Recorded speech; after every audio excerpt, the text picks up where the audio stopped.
পেঁয়াজটা ভাজা হয়ে গিয়েছে। এর মধ্যে রসুন বাটা দিয়ে দিচ্ছি 2 টেবিল চামচ, আদা বাটা 2 টেবিল চামচ, চিলি সস দিয়ে দিচ্ছি 1 টেবিল চামচ আর টমেটো সস দিয়ে দিচ্ছি 1 টেবিল চামচ।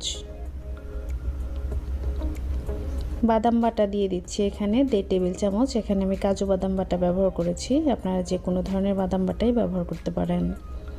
সবগুলো মশলা তেলের মধ্যে আমি এভাবে একটু নেড়ে মিশিয়ে নিচ্ছি। এরপর দিয়ে দিচ্ছি বিরিয়ানি প্যাকেট মশলা থেকে প্রায় 3 টেবিল চামচের মতো। এখন মশলাটাকেও মিশিয়ে নিচ্ছি।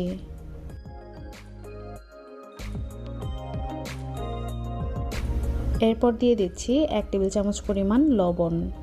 মশলাটাকে খুব ভালো মতো কষানোর জন্য 3 টেবিল চামচ পরিমাণ পানি দিয়ে দিচ্ছি।